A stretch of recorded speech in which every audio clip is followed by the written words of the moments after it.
அலைக்கும் வரஹ்மத்துல்லாஹி வபரகாத்துஹு. காமராசர். இன்று ஜூலை 15 கல்வி வளர்ச்சி நாள். நாம் ஏன் இந்நாளை கல்வி வளர்ச்சி நாளாக கொண்டாடி வருகிறோம்? கர்ம வீரர், கருப்பு காந்தி, படிக்காத மேதை, ஏழை பங்காளர், தலைவர்களை உருவாக்குபவர் என பல சிறப்புகளுக்கு சொந்தக்காரராக இருக்கும் காமராசர்.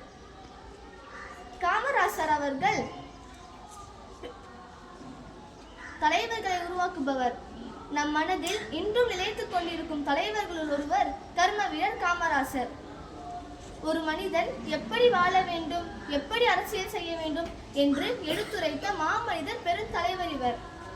காமராசர் அவர்கள் விருதுநகரில் 1903ஆம் ஆண்டு ஜூலை 15ஆம் தேதி பிறந்தார்.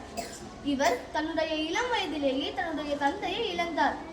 தந்தையை இழந்த பின் பொருளை ஈட்டுவதற்காக துணிக்கடையில் வேலை சேர்ந்தார்.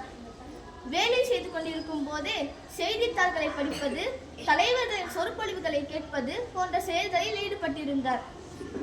அரசியல் மீது இருந்த ஆர்வமும் நாட்டுப்பற்றும் இவரை 1940இல் காங்கிரஸ் கமிட்டி தேர்தலில் தலைவராக நிரூபிக்க வைத்தது. இவர் முதலமைச்சராக இருந்தபோது மக்களுக்கு இவர் செய்த சேவைகள் அளவுக்கரியது. நாட்டில் விவசாயத்தை பெருக்குவதற்காக பல திட்டங்களை அமைத்து நீர் வளத்தையும் நில வளத்தையும் பெருக்கினார். படிக்காத மேதை என்ற சிறப்புக்குரியவர் காமராசர் அவர்கள் குழந்தைகள் அனைவரும் கல்வி கற்க வேண்டும் என்று மதிய உணவு திட்டத்தை அறிமுகப்படுத்தினார்.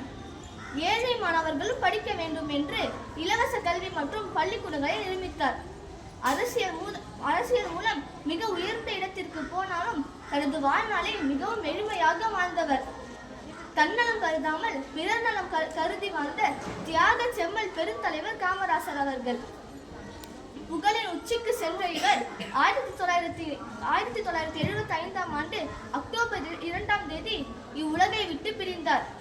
இவர் உலகை விட்டு பிரிந்தாலும் இவருடைய பிறந்த நாளாக ஜூலை 15ஆம் தேதி நாம் அனைவரும் கல்வி வளர்ச்சி நாளாக கொண்டாடி வருகிறோம் என கூறி எனது உரையை முடித்துக் கொள்கிறேன். அஸ்ஸலாமு அலைக்கும் வரஹ்மத்துல்லாஹி வபரகாத்துஹு.